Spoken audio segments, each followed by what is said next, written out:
Le Congo ne tombera jamais. Bonjour et bienvenue dans cet entretien qui reçoit aujourd'hui le Premier ministre, chef de gouvernement du Mali, M. Choguel Maïga. Bonjour, Monsieur le Premier ministre. Bonjour, Alain. Alors, j'ai envie de commencer en disant, vous êtes considéré comme le faucon qui a décidé de bouter les Français hors du Mali. On exagère quand on dit ça? Soit qu'on exagère, nous formons une équipe. C'est réel ça que l'armée française a empêché d'entrer dans Kidal? C'est authentique. Avec quelle explication? Comment c'est expliqué qu'ils ne puissent pas rentrer dans une ville du Mali? Ils se sont opposés par les armes et l'ambassadeur de France qui était là en ce moment, il s'appelait Christian Rouillet, pour avoir dit à son gouvernement: vous êtes en train de faire une faute. Ceux que vous soutenez ne sont pas représentatifs, ni dans la communauté Touareg, ni dans la communauté. Ne vous discréditez pas avec eux. 2 jours après, on l'a relevé. Vous savez par qui on l'a remplacé? Un chef. Oui, mais celui qu'on entend le plus, c'est vous, hein, celui qui parle à la tribune des Nations Unies, celui qui est sur les médias, c'est vous.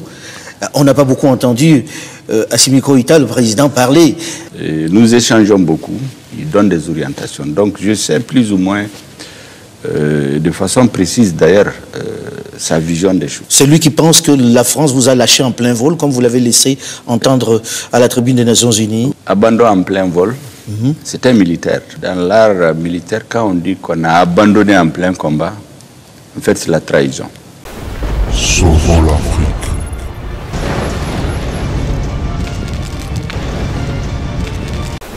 Sauvons l'Afrique. Bonjour et bienvenue dans votre chaîne, mesdames et messieurs, KTG News au Monde. Je suis très content de vous revoir encore en ce jour. Je vais vous proposer, mesdames et messieurs, de regarder avec moi l'intervention des journalistes du Mali, récit par le grand frère Alain Foka. Dans cette interview, il est en train de faire des graves révélations. Et ça va vraiment vous intéresser. Voilà pourquoi je voulais vous proposer cette émission, cette vidéo que vous puissiez suivre ensemble avec vous. Et avant d'entrer dans la vidéo, j'aimerais d'abord vous poser la question: est-ce que vraiment le Mali est entre les bonnes mains? La deuxième question dont je voudrais vraiment vous poser: est-ce que la France a abandonné le Mali? Les Mali qui étaient enfants chéris de la France, est-ce que la France a abandonné les Mali? Et la troisième question: pourquoi le président de la transition ne parle pas vraiment à Mali? Il envoie plus son ministre. Dites-le moi aux commentaires, ça sera une très meilleure chose pour nous.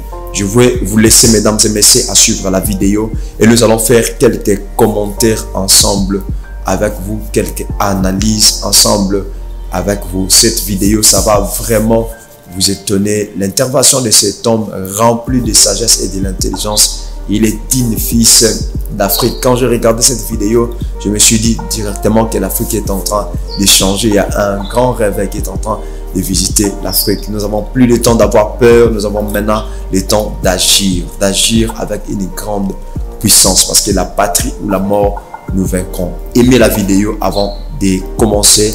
Partagez la vidéo. Commentez la vidéo. YouTube verra que la vidéo a une très grande importance. J'aimerais que nos enfants puissent grandir avec cette allure, cette attitude. Ça va vraiment aider l'Afrique de parler quand il faut, de dire non quand il faut, et de s'opposer aux certaines choses. La patrie ou la mort, nous vaincrons. Je vous laisse à suivre la vidéo. Nous allons nous retrouver juste à la fin. Bonjour et bienvenue dans cet entretien qui reçoit aujourd'hui le Premier ministre, chef de gouvernement du Mali, M. Choguel Maïga. Bonjour, Monsieur le Premier ministre. Bonjour, Alain. Alors, j'ai envie de commencer en disant, vous êtes considéré comme le faucon qui a décidé de bouter les Français hors du Mali.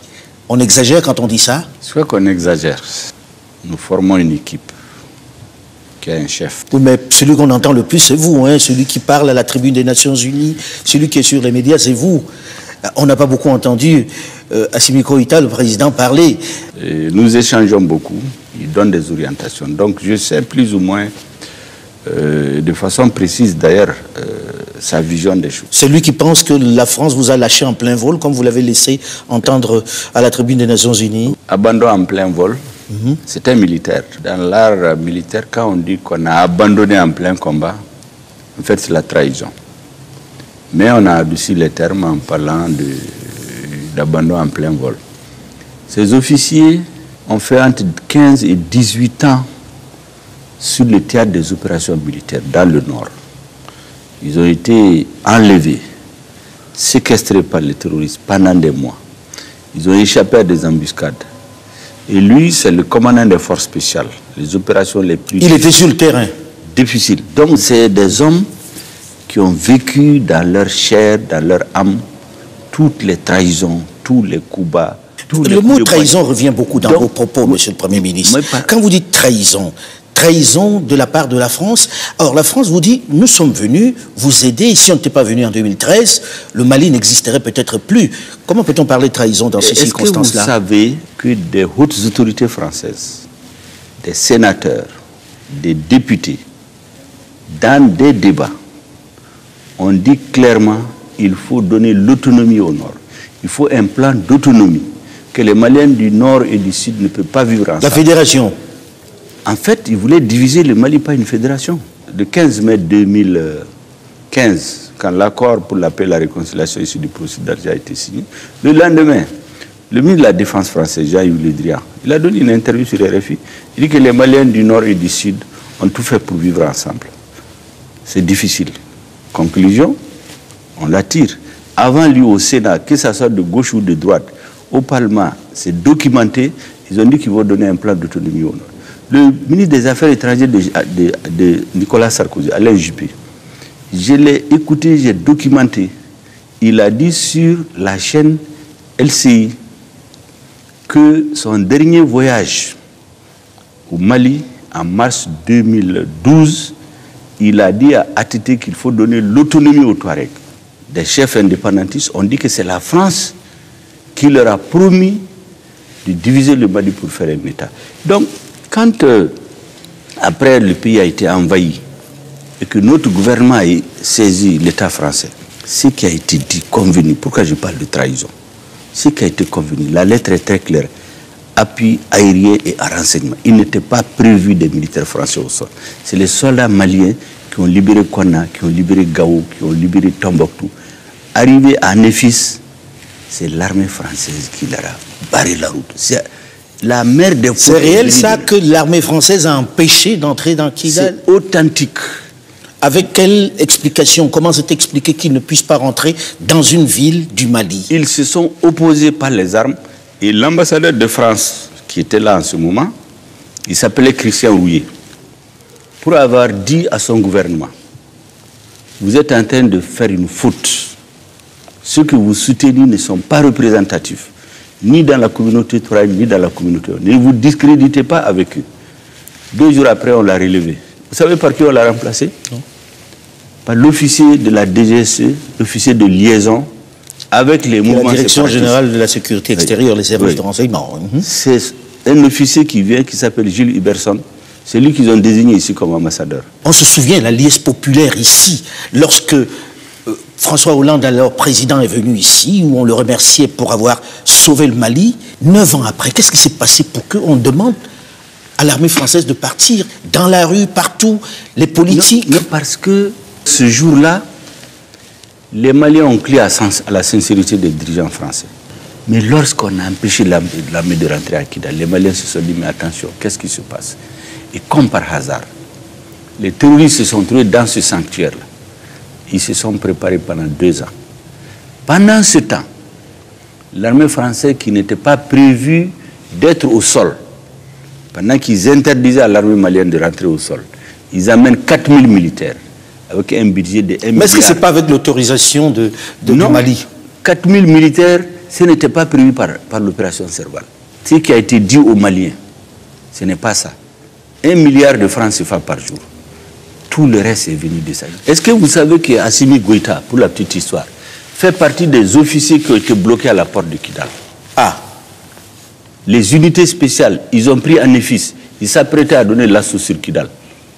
Les Français ont bloqué. Qu'est-ce que vous faites maintenant que vous leur demandez de partir? Non, nous ne leur avons pas demandé de partir. C'est eux qui ont dit qu'ils partent. Ce qui s'est passé... Sous une certaine pression de la part des autorités et de la rue. Pas du tout. On a vu les pancartes fleurir. Les pancartes sont venues plus tard. C'est eux qui ont dit, le 3 juin et le 10 juin, parce qu'il y a un nouveau gouvernement, qu'ils vont quitter le Mali au motif que le Mali s'apprêterait à discuter avec les terroristes. C'est la raison avancée. Vous avez un accord de défense avec nous. Vous décidez d'en sortir. Vous ne nous avisez pas, c'est sur les médias qu'on apprend. À un sommet du G5 Sahel, le président français vient tout d'égo annoncer. Ce jour-là, notre président lui a dit, monsieur le président, ce n'est pas comme ça. Deuxièmement, nous savons que les deux forces terroristes au Sahel, c'est Al-Qaïda et les GIS. Les 70%, 80% de nos problèmes, ça vient d'Al-Qaïda. Toutes les emprises où il y a Al-Qaïda, les Français disent qu'ils les laissent. Ils partent se concentrer dans la zone des zones 3 frontières. Donc c'est une façon de dire au Mali, on vous livre à Al-Qaïda, l'accord qui nous lie, on le relie, on fait le divorce en bonne et due forme. Nous avons proposé une réécriture de l'accord, ils l'ont mis dans le tiroir. Certainement en attendant de renverser le régime, ils n'en ont parlé à personne. Et arrivé à un moment donné, ils se sont énervés, ils se sont mis à insulter nos autorités. Leur ambassadeur se livrait à des activités subversives ici. C'est pour ça que vous lui avez demandé de partir. Qui divisent les Maliens. Et lorsqu'ils sortent pour, de façon injurieuse, s'adresser au président de la transition, au chef de l'État malien, nous avons dit que c'en est trop. Surtout qu'on subodorait qu'il préparait un plan. Pour vous renverser, vous? Mais c'était très clair. Vous? C'est renverser le gouvernement, toutes les manœuvres qui se faisaient. C'est pour renverser tout ce discours-là, ce gouvernement illégitime issu de 2 coups d'État. Mais il y a un gouvernement, le premier gouvernement de la transition, il est issu d'un coup d'État, mais ils l'ont félicité. On a entendu Hollande Macron dire qu'ils ont fait en 3 mois plus que l'ancien gouvernement qu'ils ont soutenu à bout de bras jusqu'à sa chute.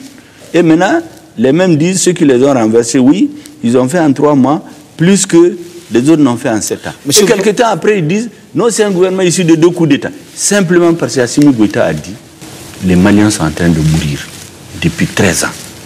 Est-ce qu'on ne va pas essayer autre chose? Nous avons décidé de diversifier nos partenaires.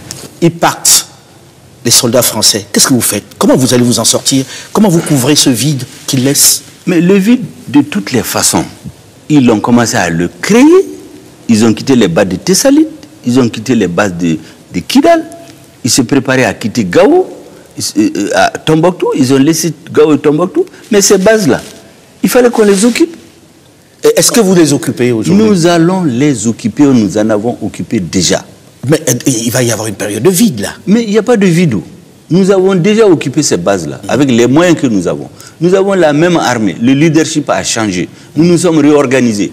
On dit aux Africains qu'aucun État ne peut vivre sans l'aide extérieure. Ça fait 2 ans. Aucun appui budgétaire à notre État. Et on ne vous a pas versé de l'argent, on ne vous a pas aidé? Personne. Et pendant ces 2 ans, on a tenu les salaires. On a augmenté les salaires. On a équipé l'armée. L'argent vient d'où? Plus que les 30 dernières années réunies. L'argent vient d'où? Ça vient du Mali. Là, on parle de la présence des mercenaires de Wagner. Sont-ils là, les mercenaires de Wagner? Et qu'est-ce que vous leur donnez en échange? Comment vous les payez? Nous travaillons avec des coopérants russes. Dans le cadre d'un accord. Est-ce que vous avez signé avec une société privée ou avec l'État russe? Je vous dis, nous travaillons avec l'État russe. Nous ne commentons, le président Poutine dit... Mais nous ne commentons pas les propos d'autres chefs d'État, d'autres journalistes, d'autres commentateurs. On a vu ici des avions cargo atterrir, avec des hélicoptères neufs qui sortaient. Nous avons les instructeurs russes qui sont avec nos officiers. C'est pas Wagner. Mais on n'a pas caché. C'est pas Wagner. Non, le mot Wagner, c'est les Français qui le disent. Nous, on ne connaît pas de Wagner. Qu'est-ce qui vous donne les Russes? La coopération russe. Et pas seulement les Russes, comme je vous l'ai dit. On va arriver aux autres. Nous ne sommes pas seulement avec les Russes. Il y a qui d'autre? On sait qu'ils ont des problèmes géostratégiques avec la Russie. Nous, personne ne va nous entraîner dans un combat qui n'est pas le nôtre. Nous, on cherche à sécuriser notre population. On obtient avec la Russie, qui est un partenaire stratégique depuis 1960, qui a formé 80% de nos officiers par le passé. Amadou Toumani Touré, il a fait sa formation en Russie. Bandao a fait sa formation en Russie. Assimi n'a pas fait la Russie. Donc aujourd'hui, vous êtes aidés par les Russes. Comment vous les payez? On les paye par l'argent des Maliens. Vous n'avez pas donné de mine aux Russes? Non, mais on n'est pas dans ce jeu-là. Ça, c'est des procès qu'on nous fait. Supposons même qu'on donne une mine. Mais c'est nos biens. On ne peut pas nous interdire. Et rien ne vaut la sécurité des Maliens. Tout ce qu'il faut donner. Si les Français avaient joué franc jeu, au lieu de dire on les aide et on nous tue, et on inocule, comme j'ai dit, le virus du pétainisme, c'est-à-dire la défaite. Vous entendez, les Africains ne peuvent rien sans l'Europe, sans la France. Ça fait 2 ans qu'on tient debout. Ça fait 2 ans qu'on équipe. Ça fait 3 mois, nous avons préparé pendant 6 mois la grande offensive à partir du 28 décembre. Et du 28 décembre à aujourd'hui, nous avons détruit plus de bases terroristes. Parce qu'avant, ils envoyaient des éléments aller attaquer des petits checkpoints, aller attaquer des douaniers, des villages. Aujourd'hui, on est allé au cœur du terrorisme pour détruire les bases. Est-ce que vous gagnez du terrain? Nous gagnons du terrain. Quels sont les villages que vous avez libérés? Par exemple, vous avez un village qu'on appelle, qui est dans le cercle de Nyono, qui était occupé depuis 2 ans. Ça vient d'être libéré. Vous avez Djenné qui vient d'être libéré. Vous avez les populations reviennent? Les populations reviennent. On a 350 000 réfugiés depuis plus de 9 ans. En quelques mois, 50 000 sont retournés. En 2 semaines, 20 000 sont retournés, volontairement. Est-ce que vous pourrez tenir ces positions? Est-ce que vous en avez les moyens aujourd'hui? Sans l'armée française, comment vous allez faire? Puisque l'appui aérien n'existe plus. L'armée française était déjà partie, je vous dis. Barkhane s'est venu se substituer à Serval en disant que leur objectif c'est de contenir le terrorisme, ce n'est plus de le détruire, d'aider l'armée à monter en puissance et enfin aider les populations, faire du social. Là aussi, c'est un échec. L'armée n'est pas montée en puissance. Monsieur le Premier ministre, il y a plusieurs partenaires, vous avez dit. La Chine est partenaire aujourd'hui? La Chine est partenaire, bien entendu. Nous ne le cachons pas. Nous ne parlons pas de tous nos partenaires en matière de défense, comme les Français font la fixation sur la Russie. C'est pourquoi nous parlons de la Russie. On sait que la Chine, généralement, fait des échanges en matière de mines. Là aussi, vous n'avez pas donné de carré minier. Comment vous payez ces États-là? Vous savez, est-ce que ça devait intéresser quelqu'un? Comment est-ce qu'on trouve l'argent dans notre pays pour nous équiper? Pour nous, qu'on paye avec des mines, qu'on paye avec de l'argent cash, qu'on paye avec de l'or, qu'on paye avec du diamant, tout ce qui nous appartient légalement, ce n'est pas l'affaire de quelqu'un. Il y a des sociétés occidentales qui sont là, qui exploitent les mines, personne n'en parle. Je n'ai jamais dit que c'est des mines qu'on a données à des Russes ou des Chinois. Je dis même si on le fait, qu'est-ce qu'il y a de mal dans ça? Monsieur le Premier ministre, ils sont un certain nombre à se poser la question de savoir maintenant que les Français sont partis, est-ce que vous allez vous en sortir? Militairement, nous allons nous en sortir. Nous avons pris toutes les dispositions. Nous allons assurer la sécurité de notre population. Déjà, il y a des résultats sur le terrain. Je viens de vous parler du nombre de personnes. Pour la première fois, il y a une inversion. Il n'y a pas d'émigrés. Les gens se retournent chez eux. Monsieur le Premier ministre, pourquoi est-ce que vous faites l'objet de sanctions de la CEDEAO? Pourquoi vos voisins, avec qui vous commercez, avec qui vous êtes dans un même organisme, vous sanctionnent au point de vous fermer les portes? Il y a une contradiction fondamentale entre la CEDEAO et nous. La CEDEAO veut ramener les élections à un processus purement électoral, pour ne pas dire électoraliste. Maintenant, si vous voulez qu'il n'y ait pas de coup d'État encore, il faut vous attaquer aux causes de l'insurrection. Ce qu'on veut nous amener... Mais pendant 5 ans, ça fait beaucoup. Non, personne n'a dit 5 ans. 5 ans, c'est une suggestion, une proposition venue des assises nationales. Aujourd'hui, on peut faire combien de temps? Aujourd'hui, nous avons sur la table des discussions, nous avons des chiffres en tête qui doivent être discutés avec la CEDEAO. On le leur a dit. Quel délai à peu près? Ils ont refusé, ils ont dit maintenant, comme il y avait un projet de vous renverser, comme vous nous avez donné l'occasion, on va faire un embargo et dans 10 jours, vous allez tomber. Maintenant qu'ils ont constaté qu'on n'est pas tombé, ils vont venir, on va discuter entre nous, Africains, on va trouver une solution. Je ne peux pas vous dire aujourd'hui. Donc là, pour l'instant, vous êtes ouvert à la négociation avec la CEDEAO. Absolument. Comment vous arrivez à survivre avec ces sanctions aujourd'hui? Comment vous pensez que ça peut durer? Je viens de vous le dire, qu'on a inoculé chez les Africains le virus de la défaite. Est-ce qu'aujourd'hui, on ne doit pas arriver à assouplir un peu les positions? Mais nous sommes d'accord pour les assouplir, mais on ne peut pas nous conduire au suicide. La CEDEAO veut qu'on organise des élections sans nous attaquer aux sources du soulèvement. Ça fait 4 coups d'État en moins de 30 ans. Pourquoi? Parce qu'on ne règle pas les problèmes de fond. La démocratie ne se ramène pas aux élections. C'est ce que la CEDEAO veut faire. Et deuxièmement, quand vous voulez instaurer un état de droit, vous respectez un minimum de droits. Aucune disposition de la CEDEAO n'a prévu un embargo.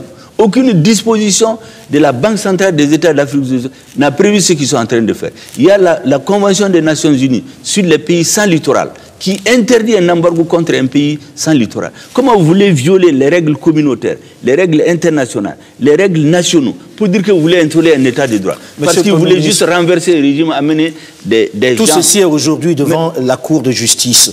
Monsieur le Premier ministre, certains disent que c'est vous le problème, que vous avez un projet, que vous avez un programme. Vous avez une ambition présidentielle à la fin de tout ceci. Que répondez-vous? Aujourd'hui, j'ai une ambition. C'est de réaliser la mission que le président de la transition m'a confiée pour conduire le gouvernement. Vous ne vous rasez pas le matin en pensant que vous serez le prochain président? Moi, je suis un croyant. Chaque homme suit son destin. Dieu a créé les conditions pour que le président porte sa confiance en moi. Mais vous ne serez pas candidat par hasard. Mais moi, je ne rentre pas dans ce débat. Nous voulons d'abord sortir notre pays de la... Le Mali est tombé, couché, humilié. Nous voulons le soigner, le faire asseoir, le faire marcher, le faire courir. Mais vous ne pouvez pas le faire sans vos voisins. Mais nos voisins... Et vous êtes fâché avec vos voisins? Mais nos voisins, on n'est pas fâché avec eux. Ils ont compris, je crois, leur tort. Le centre de gravité de notre pouvoir, ça doit être le peuple. Le jour où le peuple n'est pas d'accord avec nous, nous tirerons les conséquences. Les autres dirigeants, ils avaient peur de parler. Parce que quand tu parles, quand la France est fâchée, tu ne seras plus rien.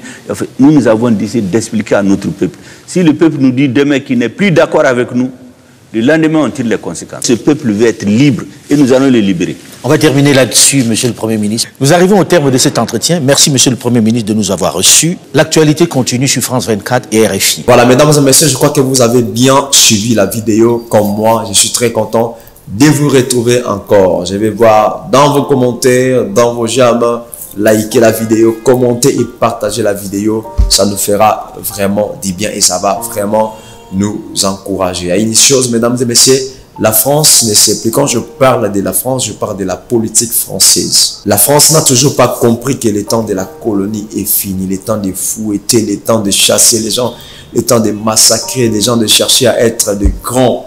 Le temps de chercher à diriger les gens. Ce temps-là est déjà fini. La France, je parle de la politique de Macron, la politique de la France. Ce temps-là est déjà fini. Nous sommes maintenant dans le temps de l'éveil, le temps de la puissance, le temps où la France, l'Afrique, j'allais dire, est en train de se réunir, le temps où l'Afrique est en train de chercher d'autres dirigeants. Et la deuxième des choses, la France devrait arrêter d'armer les groupes terroristes en Afrique. Parce qu'il y a beaucoup de groupes terroristes qui sont en train de faire des guerres, de compliquer, de tuer les gens en Afrique. Et ces gens-là sont alimentés par la politique française. Il est temps que la France puisse arrêter de soutenir les milices, de soutenir les criminels, de soutenir les groupes armés des rebelles. Il est temps que la France arrête avec ces choses-là. Nous serons là toujours en train de dénoncer. Et comment cela se passe? Comment cela se passe? Si vous êtes amis avec la France, vous verrez comment les rebelles seront en train de diminuer, seront en train de mourir l'un après l'autre. Une fois que vous deviendrez, mesdames et messieurs, les ennemis de la France, vous allez remarquer une chose, la France sera en train de soutenir les rebelles et il deviendra automatiquement votre ennemi. C'est la même chose qui se passe actuellement à Mali, c'est la même chose qui se passe actuellement. Et la France doit arrêter avec ces choses-là, avec cette politique-là. Ce n'est pas une bonne politique. Ils cherchent comment déstabiliser les pays d'Afrique. Pourquoi déstabiliser? Il y a un adage qui dit diviser pour mieux régner. C'est ça la pensée dont la France est en train d'utiliser. Ils cherchent comment de nuire l'Afrique. Ils cherchent comment de diviser les pays africains. Alors, si les Africains sont d'accord, si les Africains seront d'accord avec moi, la seule chose que nous devons faire, une arme puissante qui est plus que s'attendait, que nous devons créer, c'est l'unité. Parce que l'unité est la seule chose qui pourra régner l'Afrique. Dans l'unité, la force sera de notre côté. Dans l'unité, nous serons puissants. Dans l'unité, nous serons en train de voir l'ennemi de loin. Quittons un peu les distractions, les séparations. C'est le temps d'être unis pour sauver l'Afrique de nos ancêtres. À cause de cela, je dirais, les pays africains sont vraiment d'accord, À cause de cela, je dirais, les pays africains ont raison de ne plus faire marche avec la France. Parce que la France marche avec des faces. Une fois, il est en train de vous montrer qu'il est en train de vous aider, il est de votre côté. Mais de l'autre côté, la France est en train de vous compliquer, de vous massacrer derrière les dos. Des fois, ça fait mal. Ça fait mal. Quand tu retournes et tu regardes, c'est lui qui est en train de te poignarder au dos. C'est juste ton frère, la France. Et les pays africains ont raison de ne plus faire marche ensemble avec la France. Voilà pourquoi je dis vive le Mali et nous serons là toujours pour être contre toute forme de colonisateurs. Nous serons là pour s'opposer à vos volontés, à toutes ces choses-là que vous êtes en train de manigancer pour la destruction. Je dis bien pour la destruction de l'Afrique. Sinon, c'était tout pour aujourd'hui, mesdames et messieurs. Aimez, partagez, likez, commentez sur la vidéo. J'aimerais que les gens de loin, des faits fonds, les Africains, tout le monde là, puissent suivre cette vidéo et ça va bénir beaucoup de gens. Je vous donne rendez-vous à la prochaine occasion. Et surtout, ne dis à personne. Le Congo ne tombera jamais.